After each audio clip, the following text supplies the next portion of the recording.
Do you feel like you're barely keeping your head above water? That no matter how hard you try, meaningful progress remains out of reach? Heather gets that. She battled an eating disorder for years before seeking help. Now in recovery, Heather is here to tell you that positive change is possible even when it doesn't feel that way. Join her as she shares openly about her struggles and small triumphs. Fair warning though, Heather doesn't hold back. Her candid story may trigger some. But for those wanting honesty, hope, and healing, this is 1% Better with Heather. The information and stories shared on 1% Better are based on host Heather's personal experiences with eating disorders and mental health challenges. Heather is not a licensed doctor, therapist, dietitian, or other health professional. Her advice and opinions should not be taken as professional medical advice. Please consult your physician or a qualified health provider regarding any medical or health-related issues. 1% Better also contains descriptions of eating disorders that may be triggering for some listeners. Discretion is advised.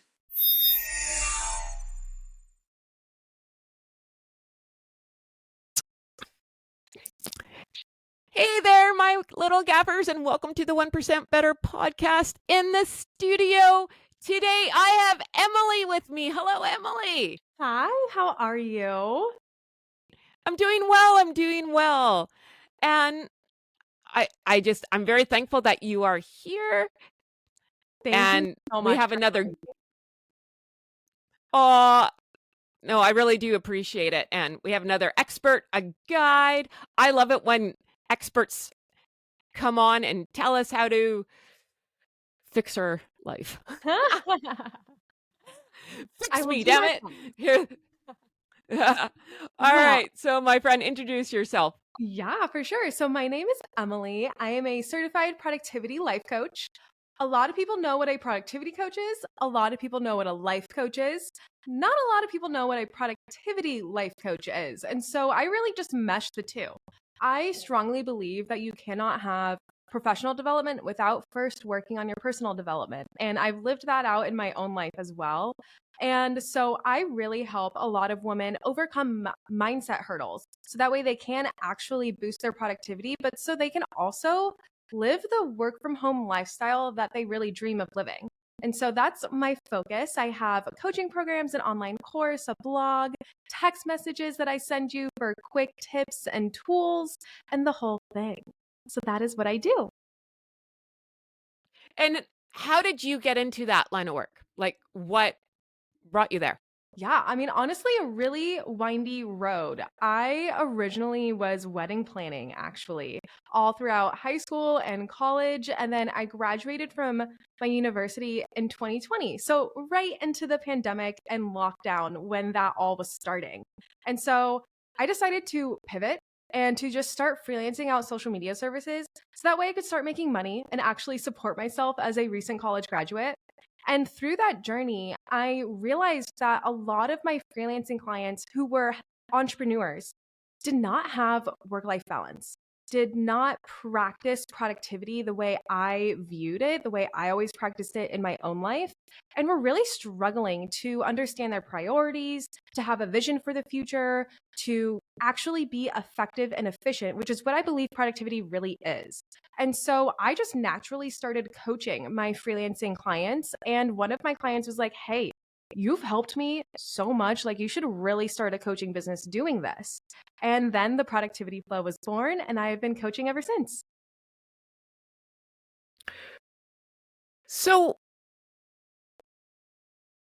we were talking off camera a bit about social media. Mm-hmm.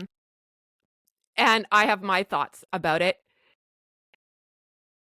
I think this is why people are so scattered now. Like, there's so much information coming at them so quickly. Yeah. And the role of being perfect, look at like perfect lighting, perfect makeup, perfect outfit, perfect body.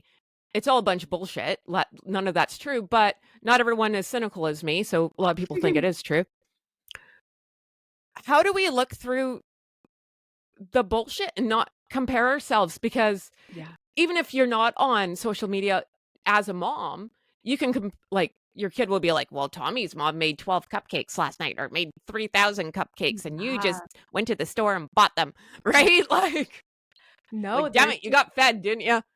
But there's this constant comparison tendency that we have. And I think it's like as social media has gotten more and more popular, it's gotten worse. I grew up with social media. I swear I had Facebook at like the age of 13 when it like came out. And when I was growing up, there was always this thing that all of the girls I knew would do where they would go do photo shoots just for their profile pictures, or like go compare likes and counts and like measure your coolness based on how many likes you had.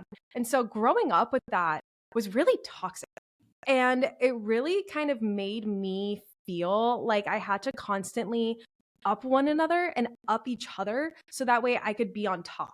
And that mentality, especially as kids, can be so ingrained in you, and you can bring it into your adulthood. And it takes a lot of awareness, and it takes a lot of ownership, and it takes a lot of mindfulness to really understand, hey, I'm comparing right now, and there's actually no reason for me to be comparing. It's just a habit. It's just a tendency I have. So let me break this. I can break any other habit. I can break this habit. And it's about having that determination really to start doing that, because honestly, it's kind of a choice at the end of the day to really stop comparing yourself. And it's a really challenging choice to make. And it has to come out of that awareness that you're even doing it. No, and it is hard because I think maybe not everybody, but I was raised that way. Like, you're constantly compared. You're compared to your sister. You're compared to your cousins. If you were a girl in my family, you're compared to everybody, right? Yeah. And now, again, with social media, I can see how all these, and especially girls, are having this mental breakdown. Yeah. So young, because how do you keep up with that? You can't. You literally can't, which is what leads to the mental breakdown. And I feel like I very much had my own form of breakdown. I think growing up with social media, and then when I was younger, I was definitely on the chubbier side, and I was made fun of for being chubby all of the time. And so when social media became a really big thing, I really focused on trying to lose weight and trying to just make myself as pretty as everyone else on social media and in my high school and in my school. And that eventually led to anorexia. And in college, I ended up being 80 pounds and really unhealthy and just having to work out of that. It felt like this all stemmed from this comparison tendency that we have that was really ingrained in me as a kid. And if you don't mind, let's talk a little bit more about that, because I understand that. I grew up very chunky and very heavy. I was heavy up until I was 22 years old, lost 100 pounds safely, kept it off, got in a workplace accident, everything went to hell, developed anorexia and bulimia from this accident. Yeah. And I wasn't far off your weight, and I'm 5'10", and I was put in the hospital and everything. I wouldn't say it was really like a social media thing, that how I got led down it. For the anorexia bulimia, the weight loss, yes. Yeah. But I would, yes and no, right? But there's always so many reasons. Like, it's never one reason, but I think that we can always trace back to when it kind of, the mentality maybe started, and then all of the other reasons can come pouring in and lead to anorexia, bulimia, and so many other kinds. Yeah. Well, and it's such a snowball, right? Like, you start off with a little snowball, and then it's bigger and bigger. Now it's an avalanche, and you can't stop an avalanche, even though you think you can. You can't. Yeah. And it's like too late, man. Just saying. So, from experience, it's just so hard, right? And God, I could cry thinking about it. There's just so many feelings that come flooding back, and so many, like, I can hear, and I'm sure you can too, if you've been bullied in high school or elementary school, those fuckers' names, and I will go to the grave hating them. I don't hate a lot of people, but damn it, there's one I'd go wear orange for, and I wouldn't say that about a lot of people. That is so funny. I'd wear orange for. I love the way you said that. But honestly, it's so true. I think we also just, our brains naturally remember the negative way more so than we remember the positive, because the negative impacted us a lot more. And so I can definitely name the people who made my life a little bit of a living hell when I was a kid. And even throughout high school and even in college, I really had this like hatred, but also this resentment towards them. And I almost used my anorexia and losing weight and like trying to feel good about my body as a way to like give them the middle finger and say, like, look at me now, like, haha, like, who won now? And in reality, like, I didn't win. I was really unhealthy. And then like it wasn't helping me. In fact, it was really hurting me. But I had this notion in my head at the time, like, that I was winning, that I was doing it. And I don't really know where that came from. Maybe it comes back to that comparison tendency because I wanted to, you know, bully them back in a way, but it just wasn't the best way to go about it. No, but I understand that. I totally get that. Haha. Yeah. Right? It's like when you break up with your ex and you have a glow up and they get some loser.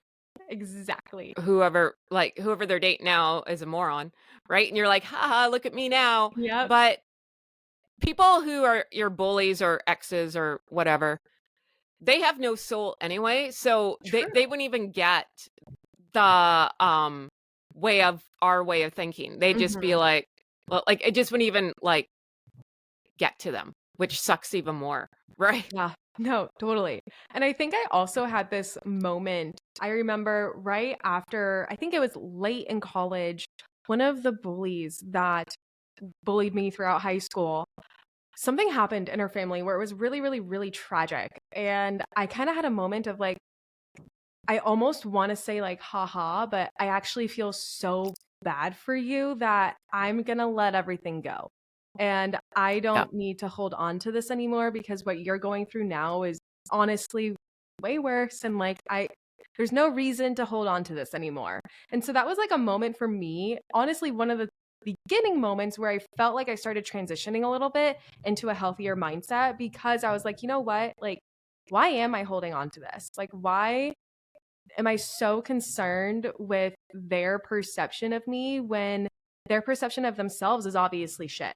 And they don't, like, if they're not going to respect themselves, then I should not worry about it. I should worry about me and how I am being healthy and happy. And that was like a really transitioning moment for me. And good for you, because it takes a long time to take the high road. Years. And I'm petty. I'm Tom freaking petty. And it's hard. But forgiveness is never for the other person. It is for you. Exactly. Just move on, man. Just move on. Karma's a beautiful thing. It does come around. Right? And totally. I've seen it. I've seen it happen more than once. So I'm okay with it. But sometimes it is fun to be petty. Hey, you got to get it out of your system every now and then. I so agree. Right? With that. Totally. But yeah, no. So good for you. So you turn your life around. You get on the wellness train, and then what? Well, how did that? Yeah. Well, so a little bit more context. In college, I was also diagnosed with epilepsy. And so I was getting trauma-induced seizures. And that medication actually made me lose even more weight. And I ended up losing 40 pounds in 2 months, really unhealthily. Whoa. Yeah, it was very scary.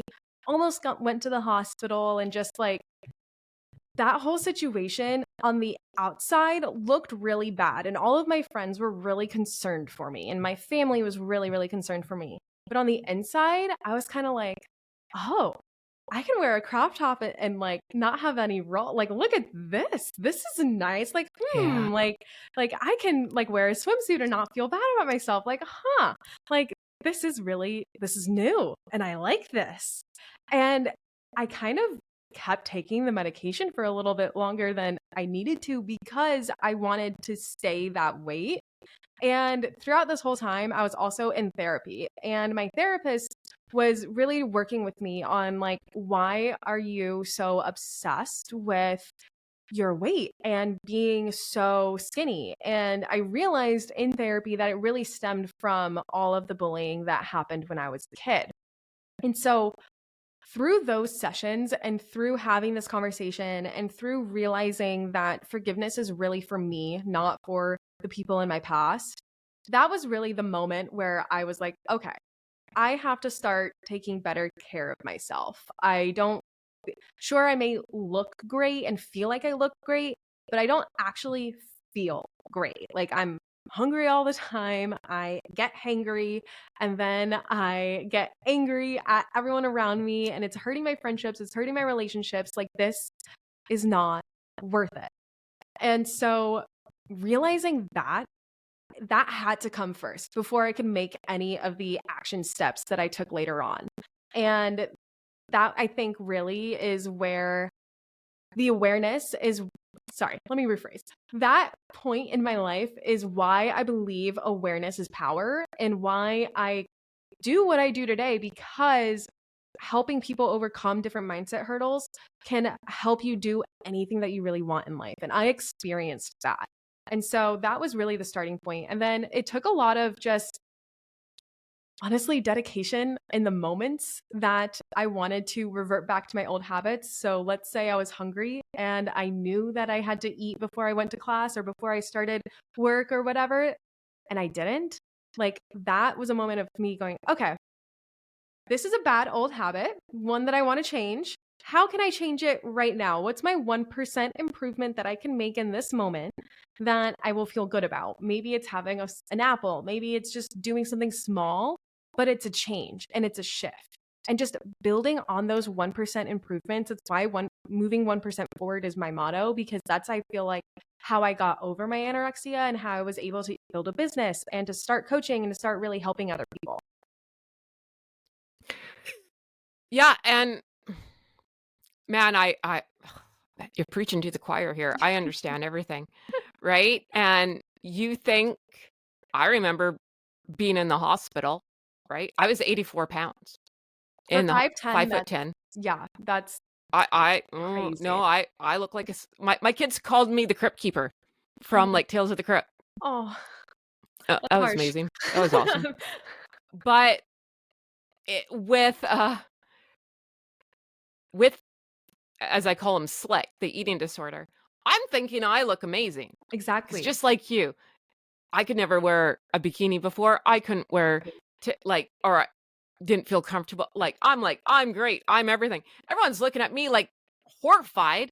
I'm looking at them like they got 5 heads. Yep. I'm like, what the hell's wrong with you? I remember looking at doctors saying to them in the hospital, they're like, you're sick. And I'm like, what school did you go to? I'm totally fine. Yeah. Yeah. Who says that? I had that people. moment too. So, totally. And like, it's crazy too. Like, I'll look back at photos of me, like when I was 80 pounds, and like, I can now see that I was just bone. And like, I saw a photo recently of me in a bikini and like, oh my God, my chest bones were just out. Like my rib bones were out. Like I had no butt. I had no curves. Like nowhere to what I look like today, I feel like. And it's just kind of wild how back then I felt like I looked so good and I felt like I looked so healthy. But now that I'm seeing it in a more healthy lens, I'm like, whoa, I was really, I don't want to say delusional because that's like such a negative connotation, but I was definitely delusional. I was definitely tricking myself. That's for sure.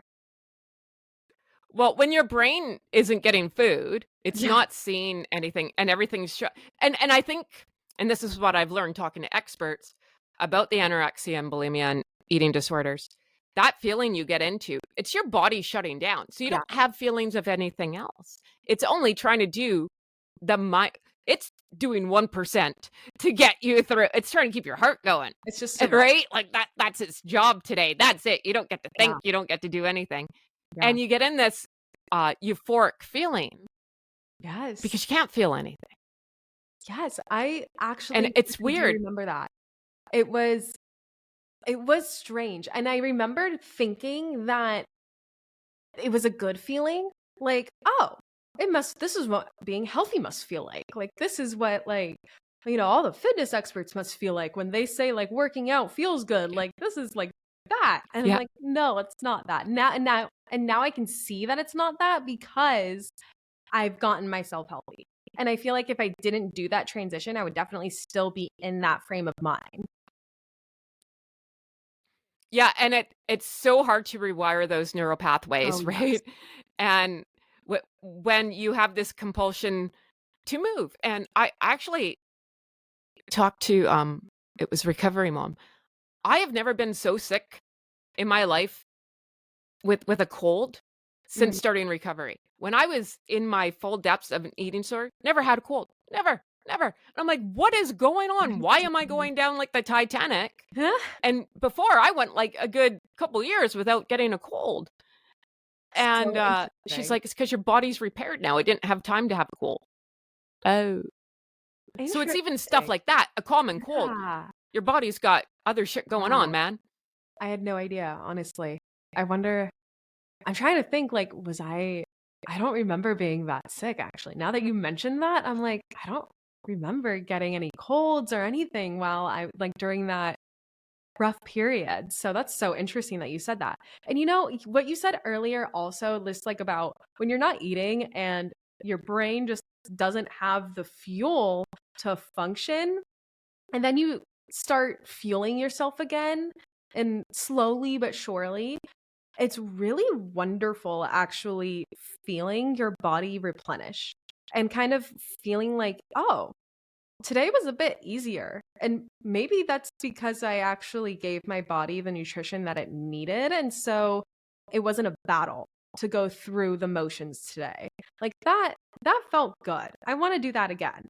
And just tuning into what feels good, what does not feel good, and building off of what does feel good, and really analyzing, like, why does this feel good? Does it feel good because of my perception of how I look? Or does it feel good because of my behaviors and how it actually felt internally? And that, I feel like, was a big trick that I was using to help myself rewire those neural pathways, because it really is a challenge to change your thoughts and to change your perceptions and to change your actions. And doing it just 1% at a time is honestly, like, that's how I coach. It's what I practice with every one of my clients, no matter what the situation is, because I feel like it really is just that's the pathway to growth. Yeah. And I obviously love the 1% better slogan too, right? I saw this podcast, so like, it's like, just when looking at big picture, anytime you're looking at a big picture, no thank you, right? Like, how am I supposed to go from here to there, right? Overnight. Like, it's not like you can't walk from here to California. Exactly. I mean, I guess not in like 1 hour overnight. I guess no, not at all. Might take me a couple months. And I feel like social media also makes us believe that all of this change can happen overnight, because we see people like, oh, I built $1 million business in a month, and like, I did this in 2 days, like, I blah blah blah. It's like, no, you didn't. Like, let's be honest, you did not do that in a month or 2 days. It was not an overnight success. Nothing is an overnight success. And realizing that kind of makes the journey, takes a little bit of pressure off the journey, because you're like, okay, I don't have to be cured tomorrow. I don't have to make drastic changes today, but I can do a little bit. What's in my power? What's feasible? What's realistic? What makes me feel good? And like, work off of that. And don't worry about how everyone else seems to magically get everything done so quickly, because it's just honestly a lie. And God, is that not so true? Right? No one shows you. No one wants to know how the sausage is made. Exactly. Let's put it right. Exactly. Like, there's God, and I'll say it once, I'll say it again. Everyone on social media, except for me and you, are full of shit. So like, there's nothing true about it. There's not. And same with, like, if you watch like makeup tutorials, you think they're all showing you the secrets on how to get that perfect wing eyeliner? No, they're not, right? They're leaving out a couple steps. It's like asking Nona for her spaghetti recipe that she forgot to give you 5 ingredients to, right? So funny, because I feel like you just have to analyze, like, how, like, what's this person's intention? Like, are they getting sponsored? Are they making money? Like, is there another reason beyond helping people that they're posting? And if there is, then just do your due diligence and make sure that it's content that you resonate with, that supports you, and that doesn't belittle anything that you are going after, because I feel like that is just so common nowadays. And because it's so common, we've gotten used to not really just worrying about it and just like accepting whatever comes our way. And then we get into this overload of information, and then we get so overwhelmed, then we don't act because we get so overwhelmed. And so it's just about being more attentive with who is saying what and why, and does this work for me and my purpose? And here I go down on that social Let's media go. rant. Let's do it. But even like when we're talking comparison, right? Because what really messed me up was there was me and another girl who started eating disorder recovery at the same time. I started changing pretty much within a minute.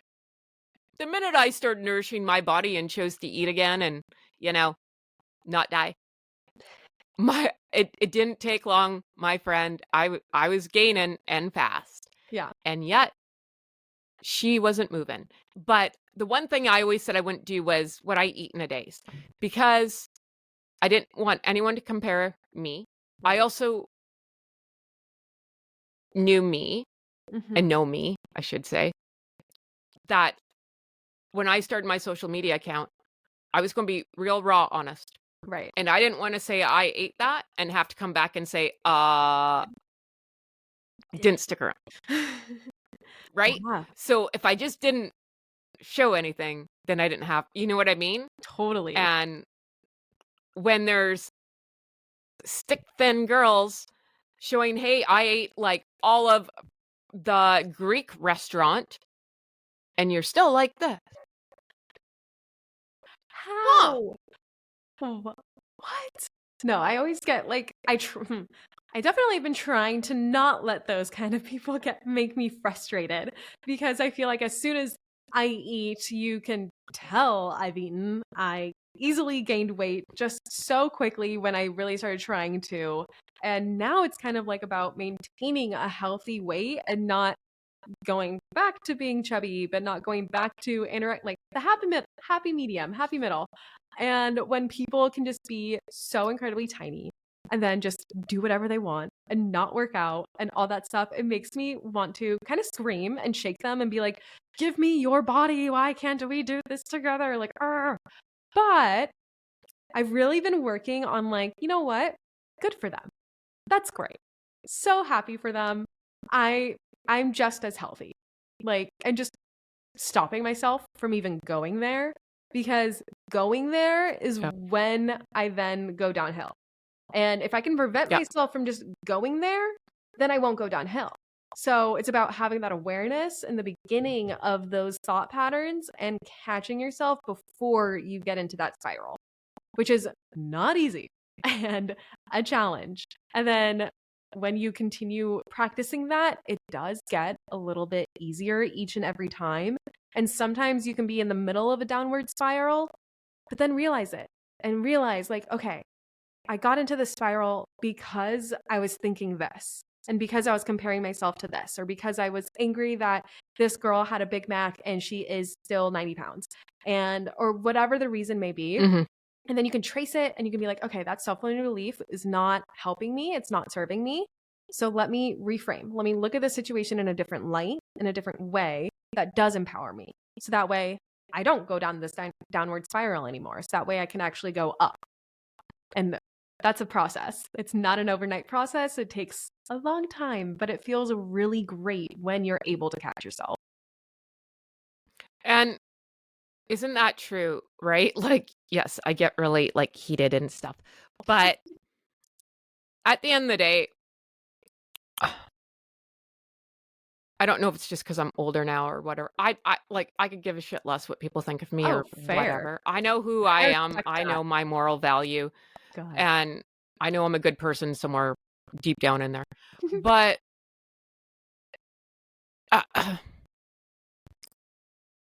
it, it's just, it's hard to get yourself out of it though, because it's hard not to, especially with people with body dysmorphia, body issues. You don't just eating disorder, disordered eating.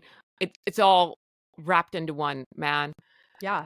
So, And I mean, it's not like you can get healthy and it's not like the body dysmorphia goes away. Like I still look in the mirror every single day and like, you know, look at my gut and look at my butt and just like try to like see what I can fix in myself. And like, I've had to really work on, okay, you've looked in the mirror long enough, you checked out your outfit, now move on.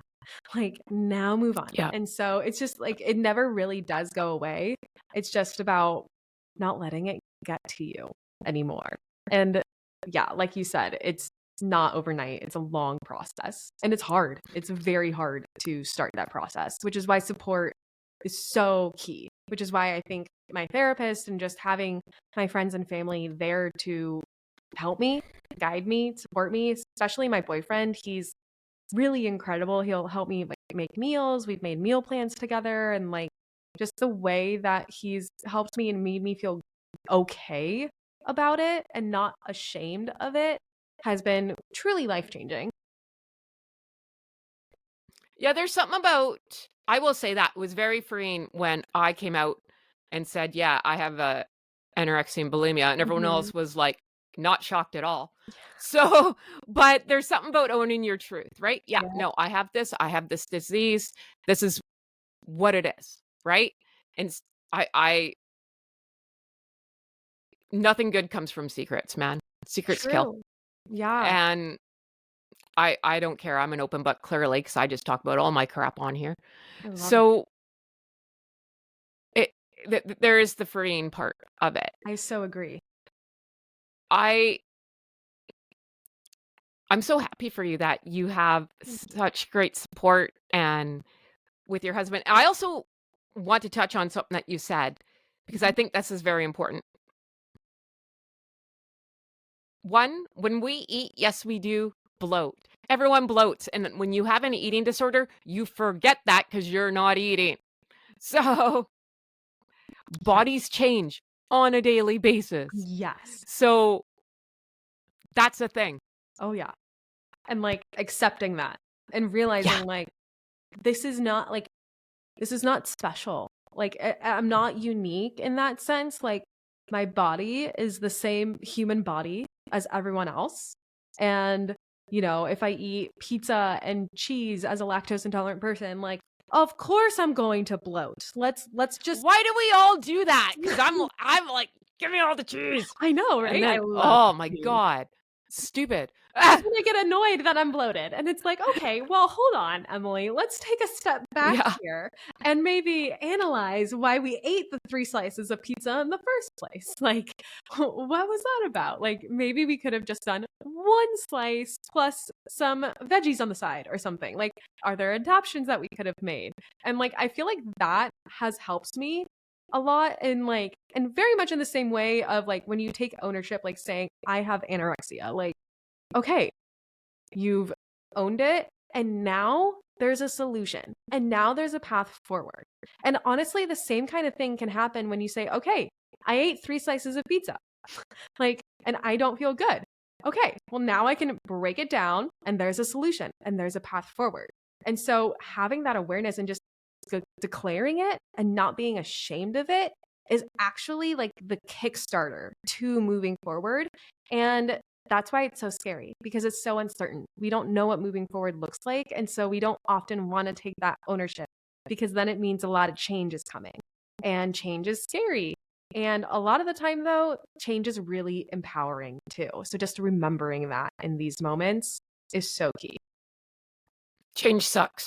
Change does suck. But you have to do it. You have to. You cannot stay where you are if you're usually ill, when right? change sucks. I've always found, at least in my life, when change is really, really hard and I just feel like I could kick through a wall or something, something even better is typically on the other side of that. And I have to get through the really low points to reach that high point. And I know I'm not alone in that. I feel like that's such a, not unique story that everybody kind of has, where they fall down, but then they get back up and they go to the top of the mountain. And it's like, okay, remember that too. Remember that there is something bigger and better on the other side that you don't even know of yet because you're not ready for it yet. And when you're ready, it'll come. Yeah. And so let's talk about that. How do we, as we were talking earlier, looking at the big picture, and now we're doing baby steps or 1%. How is there, like, do you set up a timeline with your people? Like, because you can stay on step 1 for a while, man. Like, eventually you got to move along. So when do you normally say, hey, time to move to the next step? That's such a fair question. And I think it really is differing for everybody.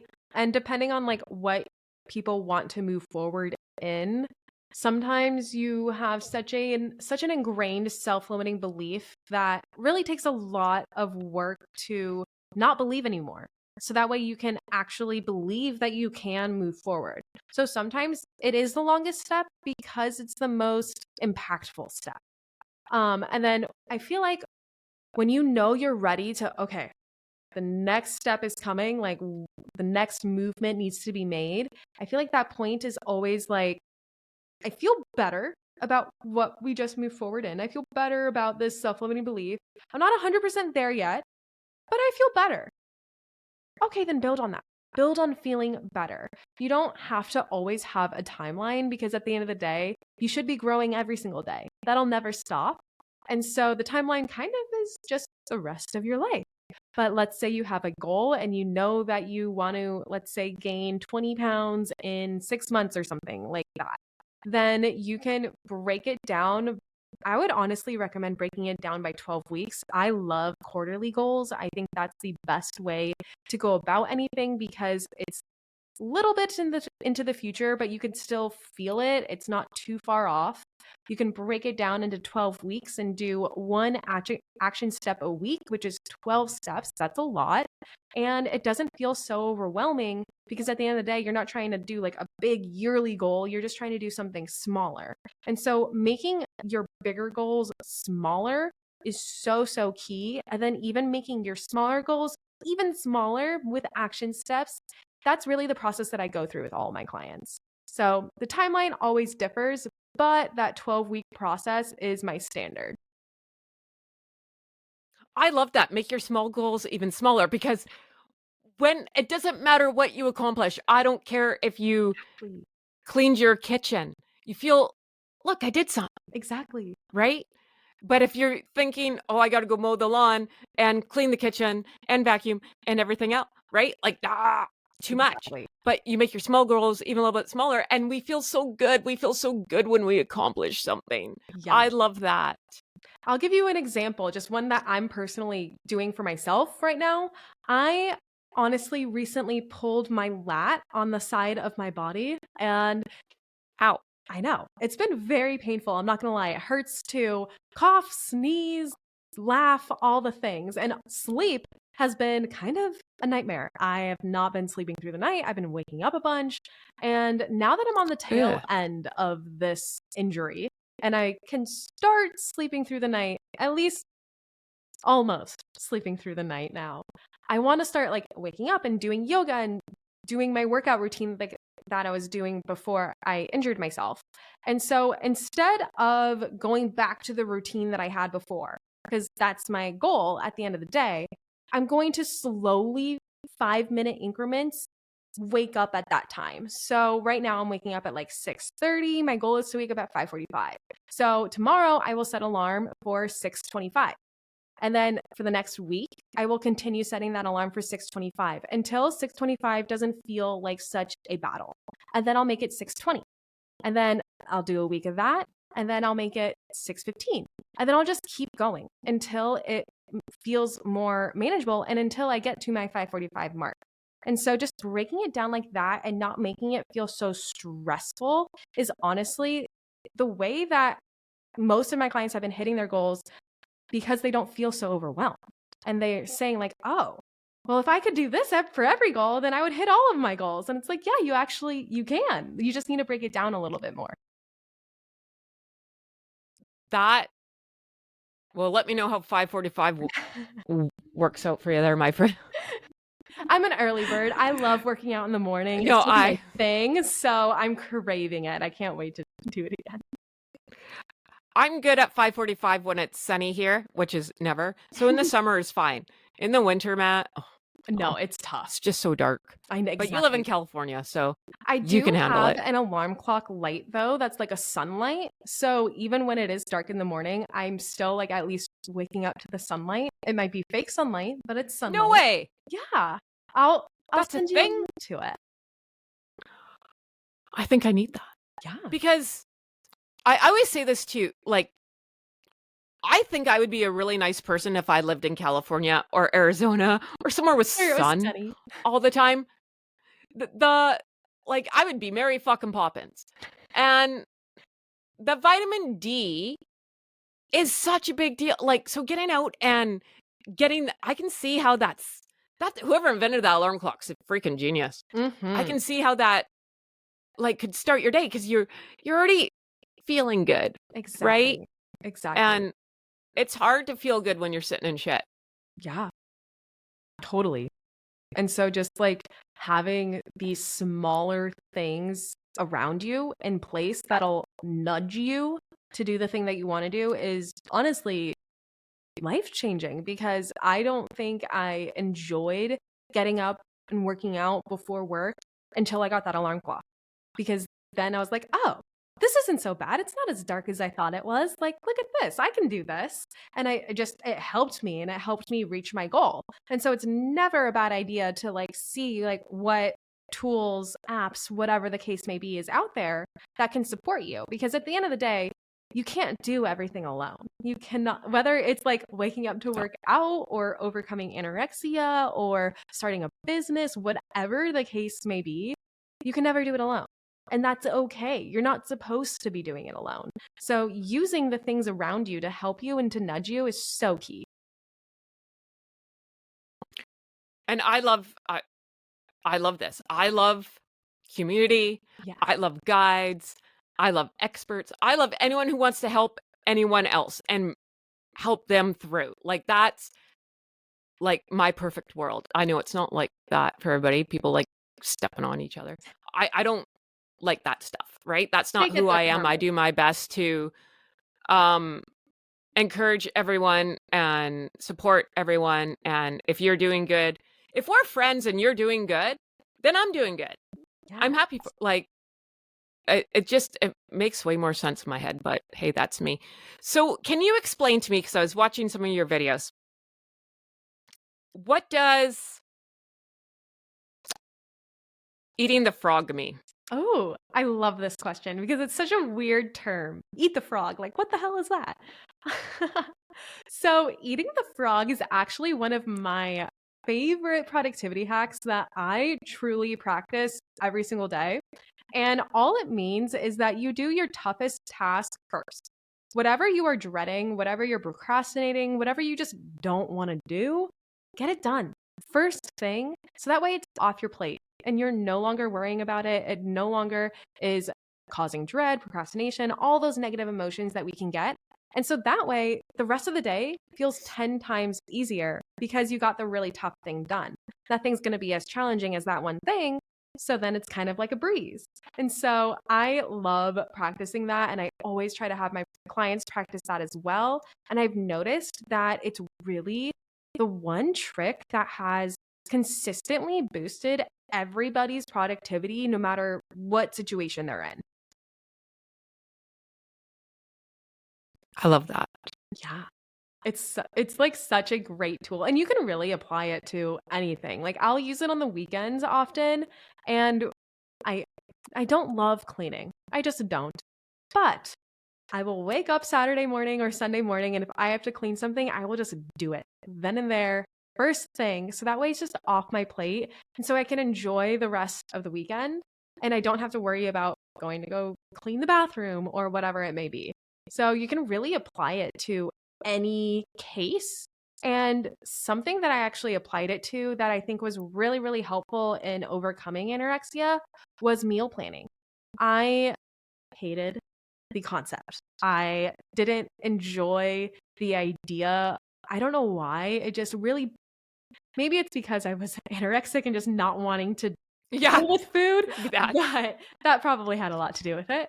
But eventually I started, okay, just on Sundays, the beginning of my week, I am just going to outline everything that I am okay with eating this week. Everything that I can outline snacks, 4 or 5 meals, a couple lunches, dinners, and just have this list ready to go. So then that way the rest of my week feels a lot easier. I can just go refer to that list, make whatever is on that list, or if it's already meal planned, which I did on Sunday, it's ready to go. And it causes a lot less dread and anxiety and overwhelm throughout the rest of my week because I already handled it. And so there's a lot of different applications that you can use, which is why I think it's one of the best tricks in the toolbox. And I strongly suggest everybody listening, try it out tomorrow. Well, for sure. Like, yeah, I God, you even say meal prep and I'm like, uh-oh. But right?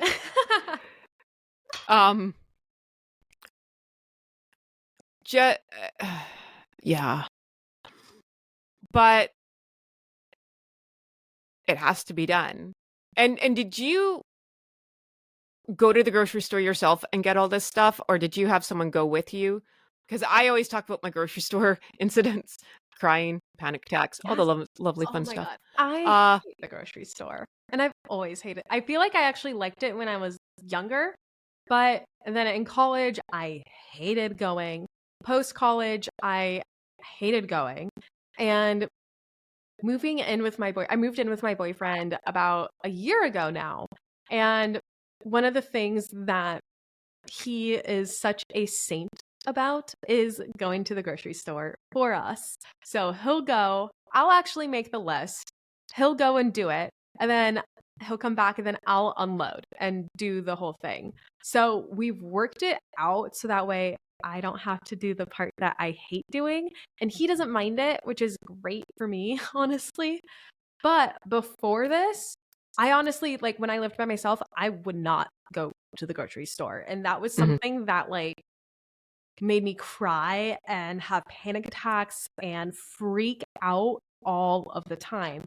Or I would be like opening my empty fridge, seeing that there's nothing to eat, and then getting angry and crying and getting so mad at myself because I didn't go to the grocery store earlier in the week or whatever the case may be. And it was just this constant cycle of self-hatred, of really just ragging on myself and not supporting myself.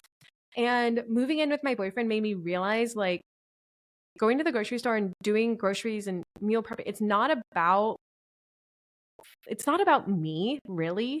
It's more just about making life easier later on. And separating myself from the food and separating myself from the groceries and all of that has been so helpful because then I've been able to like catch myself a lot easier and been able to say, okay, it's just groceries. It's not me. It's not my identity. It's not who I am. It's nothing to be ashamed of. Like, let me go to the store right now. Let me just go fix this. Let me go solve this.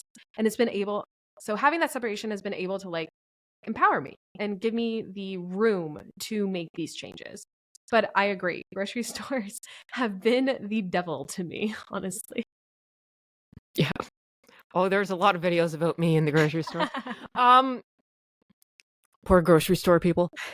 But you know what? Because I'm a mom and everything, like, and we're at 2 separate stages in life, right? I make big meals and whatever. Fair. But I love this because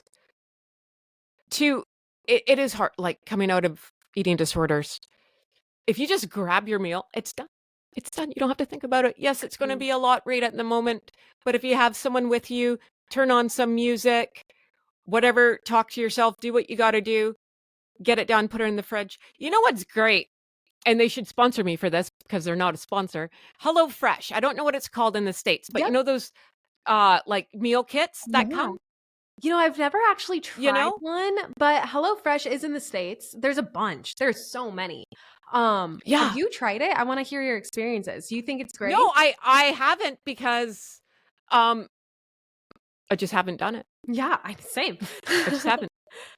I mean, honestly, I've known a lot of people. I've known a lot of people to do it. Yeah, and everyone I hear I've never. It. I know. Maybe it's just because. Hey, HelloFresh. I know, right? Come sponsor some people here. Even though we haven't tried it. But well, hey, that's how you get people. We'll try it now. But I do actually enjoy cooking, which is so funny because like I would literally even like cook and not always like make or eat what I made, but like I just love the act of cooking. And I think I grew up watching like the Food Network and the Cooking Channel and like all the food competitions with my mom, and it's just kind of like my happy place in a way. So I do enjoy the act of cooking itself. Now, mind you, maybe once a week, twice a week at max, like I will do that, and everything else is kind of just like frozen Trader Joe's meals and like making it really easy for me to be able to go in and not think. Because that's honestly the key, is being able to open your fridge and not having to go down the cycle of what should I eat? Oh my God, that'll make me bloat. That'll make me da-da-da-da-da-da-da. And like you can get into that cycle. So have it prepped ahead of time to prevent you from going down that road has been really, really changing for just my meal habits. I think that's been the most effective for. Like I'm actually having lunch every day, and like I wasn't doing that before, and like I'm actually having pretty decent breakfast, and I definitely wasn't doing that before. So just the ease of it and the not thinking about it has been so incredibly beneficial. Well, when you don't, people aren't supposed to panic around food, just in case no one ever like told you this, right? Like, because we come from that world, right? Panic. Yep. And it doesn't help your cortisol levels and your stomach, because when you're panicking and you don't want to bloat, guess what's happening? You're bloating, because that's where everything goes. It's just a thing, right? So to make everything just so much easier when you can stress about things that need to be stressed about, food's not one of, like, you shouldn't have to be scared of lunch, right? Yeah. No, and then like it's crazy. Like thinking about like the fact that I remember when I first had like a freak out with my boyfriend for the first time about food, his face and his reaction to me freaking out about what's in the fridge or not in the fridge. I remember that face, and I remember him thinking, he was probably thinking to himself like, this bitch is crazy. Like what the hell is going on? Like, this is not a big deal. But he was very calm, cool, and collected and helped me through it. And then afterwards, he was like, okay, this is something you really have to work on, because we cannot do this every time it's mealtime. Like you can't cry every time it's mealtime. We have to understand what you like, what you don't like, and what's easy for you, so that way life is easy for you. And having him tell me that and say that, and then also having him say like, what can I do? Like, how can I help you in doing this with you? Like, that was so like, made me fall in love with him all over again, firstly. But just so like freeing. I think that's a great word to say, because it really was like, oh, okay, it's not all on my shoulders anymore. And yeah, that's awesome. When someone with, I don't know, a nourished brain looks at you and says, hey, this isn't normal. Yeah. But how can I help you? Yeah. What can I do? That is the best thing anyone can ever say to anybody. Even like if you're listening and you are a parent of someone with an eating disorder, that's the best thing to say. How can I help you? How can I make this easier on you? Exactly. Right? Like, and I It's just, honestly didn't have an answer for him at first. It took me a while to figure out how he could help me. I remember answering like, I don't know. I don't even know how I can help myself, like much less how you can help me. Like, I'll let you know. Like, and I thought about it and I reflected and I was like, how can he help me? And then I realized it was the act of going to the grocery store that genuinely freaked me out and that made food somehow this big bad wolf. And I just needed to remove that from my own environment. And he was willing to take that up for me. So just like, you don't always have to answer right away. Know that too. Like, no. And if you're asking somebody, it's okay if they don't give you an answer right away either. Like, continue, like maybe in a couple weeks, come back and ask them again, and just continue showing that support because people might not always be ready to accept it, but they do need it. yeah. No, and that's true. And try to find an answer with your brain not being you'll have a better conversation with a wall at this point, right? I'll just tell you. So patience is key. Patience is So key. key. You know, So and key. So true. and this wasn't around up until a couple years ago, though. Too. Now I'm thinking about grocery shopping. That Instacart, you guys have that in the States, right? Where the yep. people just go and pick out your groceries for you and you just go to the parking lot. I like grocery shopping now. I find it cathartic for some stupid reason, even though I have a heart attack because of the prices. I know. But oh my God. When you're talking about Trader Joe's, we don't have Trader Joe's in Canada, right? And I'm on like Trader Joe TikTok and I'm like, man, oh man, that's what the Canadians leave here for is Trader Joe's. I love Trader Joe's. So I don't know how I would do life without Trader Joe's. I'm not gonna lie. So if you ever need any shipped to you, just let me know. Oh my gosh, right? Well, that's far ship. I know. Like we have Real Canadian Superstore, which is very similar to Trader Joe's. They have their own stuff. Yeah. But it's not, they got nothing on Trader Joe's. I don't think so anyway, right? But that's my opinion. I mean, using the like frozen meals and all of that from Trader Joe's was the like starting point of me having meals again, honestly. So yeah, shout out to Trader Joe's for being there for me when I needed them the most. Shout out Trader Joe's.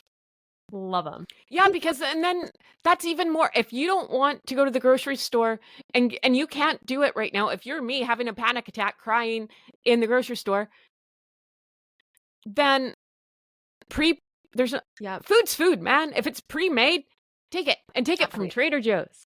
Totally. Or even just like I love that you mentioned saying that over and over again.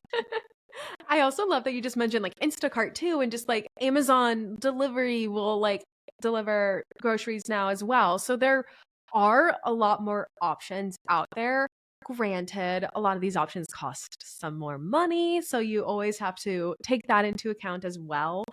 But at least knowing that it's not all on your shoulders and it doesn't have to be all on you, that alone provides so much freedom and provides like, oh, I can breathe again because I have options. And having options is truly just so like essential for growth, I think.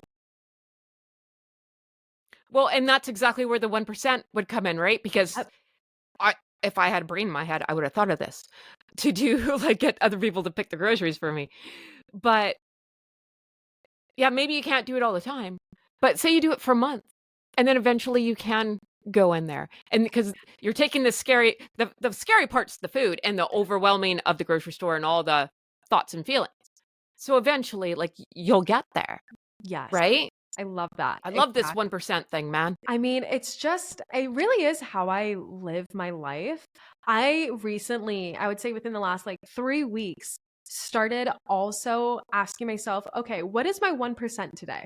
So like each morning I'll ask myself, what's my 1% today? How am I pushing myself a little bit farther than I did yesterday?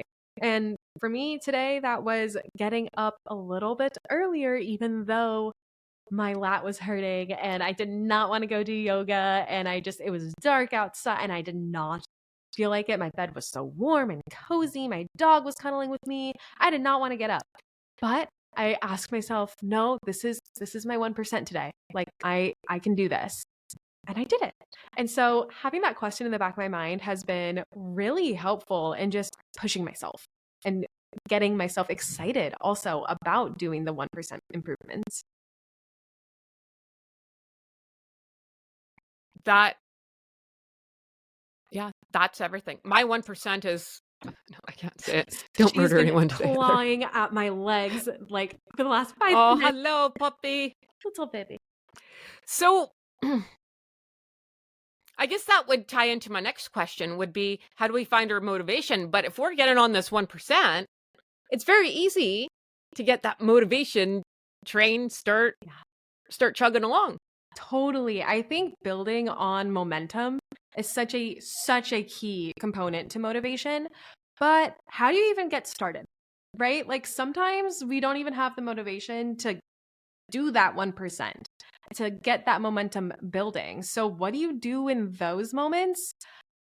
Honestly, I always love creating a vision and just literally writing out a story of what you want life to be like, or your goal or your situation to be like in either 6 months or a year from now.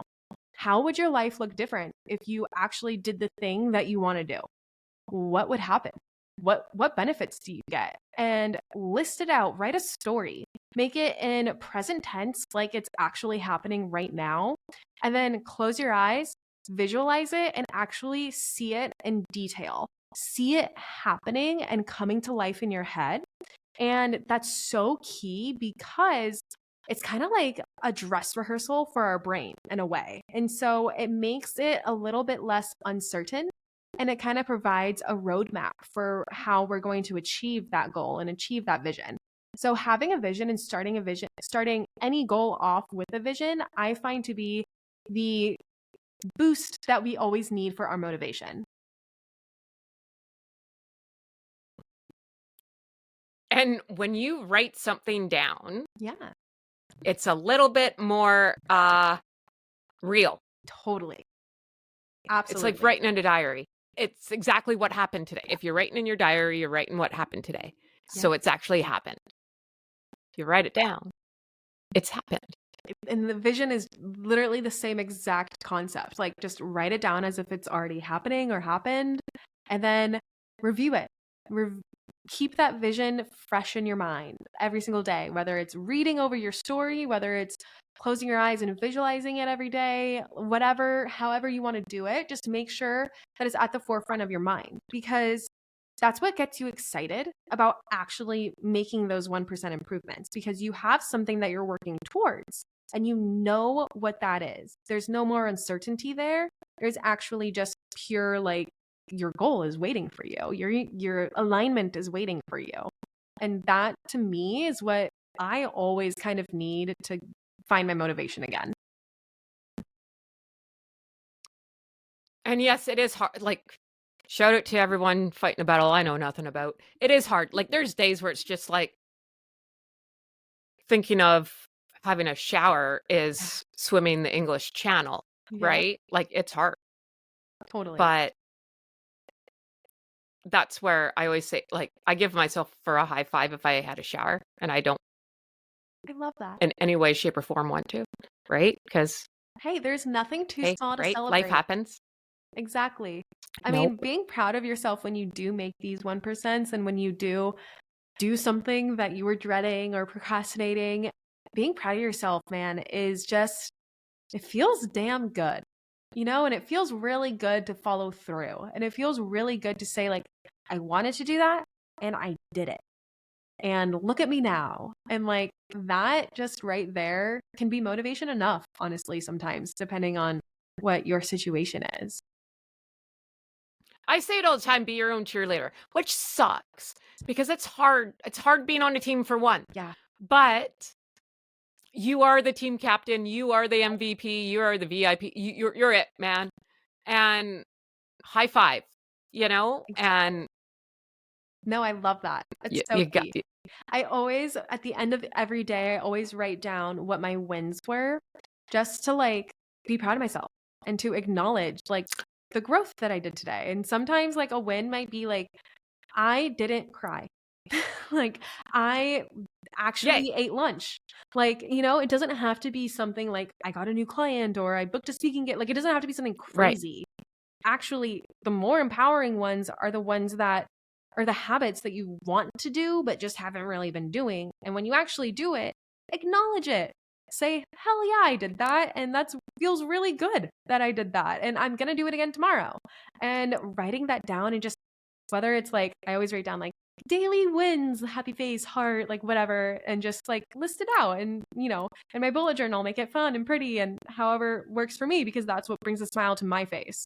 And maybe for you, it's like having a notes list in your phone and adding it there. Like, it doesn't have to look the same for everybody, but making sure that you do give yourself the time to acknowledge yourself is absolutely so key for motivation, for productivity, goal achievement, moving forward, really just any type of growth. I think our list is the same. I didn't cry in the grocery store. Yeah, literally. I came home. I'll never forget the day I went to the grocery store and didn't cry or have a panic attack. Such a proud day. My husband, right? I'm like, I didn't cry. I didn't cry. Look. I even got groceries. He's like, what are all those? I'm like, groceries, because I didn't have to leave. Right? Amazing. That's awesome. Yay. No, that's such a proud moment. Yeah. And so got over that yeah. Like I say, other than the prices, I'm okay. I'm okay. So fair. Lordy. So one last thing before we wrap up. Yeah. Let's talk the Sunday scaries. Do you want to explain what that is? Oh my gosh. Sunday scaries, honestly, can be such a downer. Sunday scaries are they typically happen on Sundays, but I also find that they can happen every day of the week. It doesn't matter if it's a Sunday or not, but it's when you're just nervous and anxious about the work that's coming up, whether it's like a big meeting that you have. Maybe you actually haven't checked your schedule, so you don't know what's coming up. And, there's could be a whole load of reasons, but it's that feeling of, oh, tomorrow, and then it bleeds into your night. You typically don't sleep well because you're a little bit anxious about the day, and then you start the day off anxious, and it just, no fun. And so how do you really get over that? I find as a productivity coach, I love a good planner, and I actually have a planner that I designed up on my website, and that's what I use to outline my week and to just outline my Monday. So every Friday, I end my week by outlining Monday through Friday for the next week and deciding what tasks I'm going to be doing when, outlining my meetings so I know it's upcoming.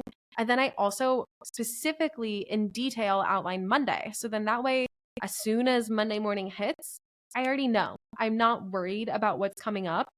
And if I needed to prep for anything, I had the weekend to prep. And it feels just really like I'm on top of it. And like nothing can kind of throw me off track because I know what my track is. And so that to me has been one of the more routines that I've put in, I should say rituals that I put into my routine to help me overcome those Sunday scaries. Because I think as an entrepreneur, I can constantly be anxious about what's coming up. And I needed a way to stop that. I needed a way to like have my weekends and not be worried about work and what's coming up later on. And so I created this planner and the system in order to be able to do that and to be able to say, okay, this is what I have, and now I'm letting it go, and I'm enjoying my weekend, and I'm having work-life balance, and I am practicing that because that's important to me. And it just makes everything so much,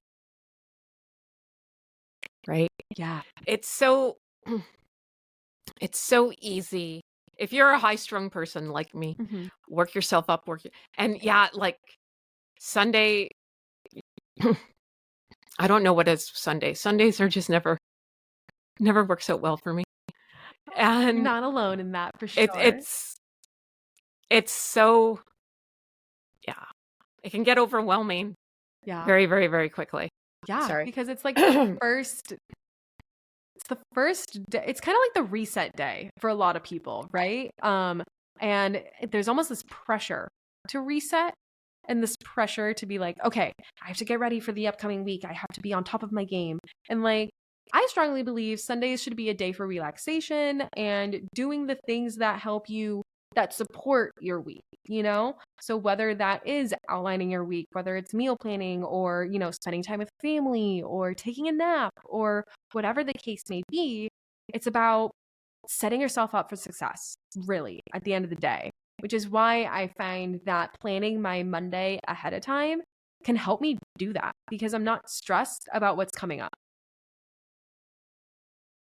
And there's also a thing of, oh gosh, I'm so sorry.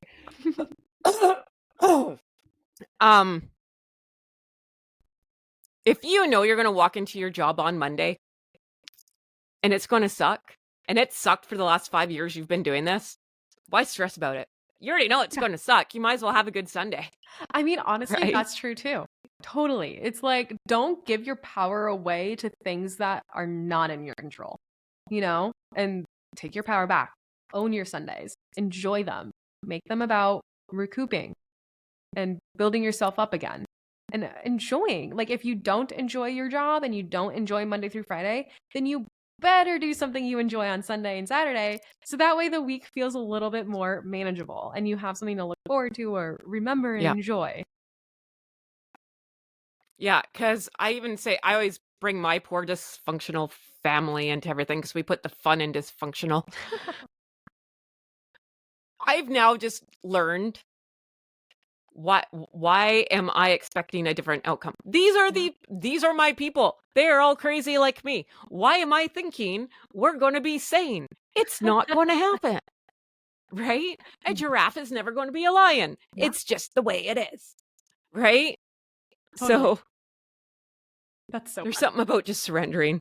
Yeah, no, there totally is. In a way, it's almost like sometimes surrendering can be like taking your power back, you know, because it's like, you know what? I'm not going to okay, a good example. Yesterday, my boyfriend and I were driving in traffic and he got so angry at some guy who cut us off or whatever. And, you know, I feel like that's really common, right? And then I was kind of just like, hey, why are you letting that driver like ruin your time and take your power away from this amazing conversation we were just having and from this, you know, we were listening to music, having a good vibe, and like, don't let that driver ruin this. Like, that's not what this is about. He's like, you know what? You're right.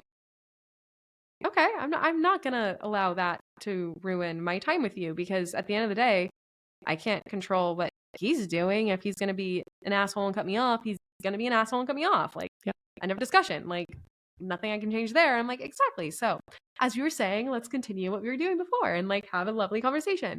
And sometimes we just need to do that in the larger scheme of things as well.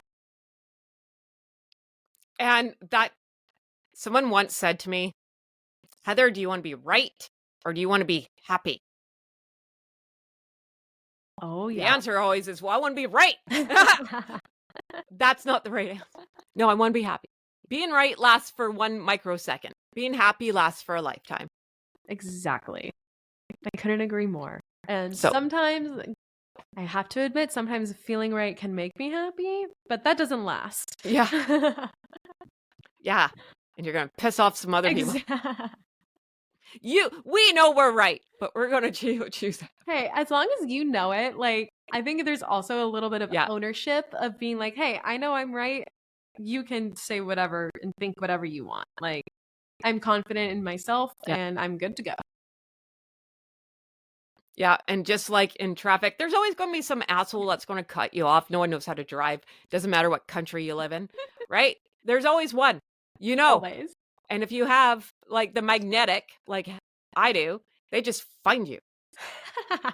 But, you know, you got to know your role at the end of the day. Yeah. And you also have to take ownership. I'm with you there. Like, yeah, totally. And taking ownership of your happiness too and your power, I think, is just so key. Hey, you can't fix stupid, right? That's got me a long way in life. Just thinking that, okay. You can't fix stupid. Let it go. Right? Let it go. Just like Elsa. I love Frozen. I love Frozen. Well, my friend, I can't believe we talked for this long, and thank you so much. Will you come back? I think Oh my we God. could talk and talk and talk and talk. Anytime. Every time. So where can we find you? Yes. All over social media. All over social media. I'm the same handle across the board from LinkedIn, TikTok, Pinterest, Instagram. It's at The Productivity Flow. And then my website for my blog, coaching, and to sign up for my text messages is theproductivityflow.com. Oh, thanks, doll. Thanks so much for coming. I can't wait for you to come back. Thank you so much for having me. This was such a fun conversation. I truly enjoyed my time here. Aw, it's because I'm Canadian. I'm nice. No. You crack me up. Oh my God. Love it.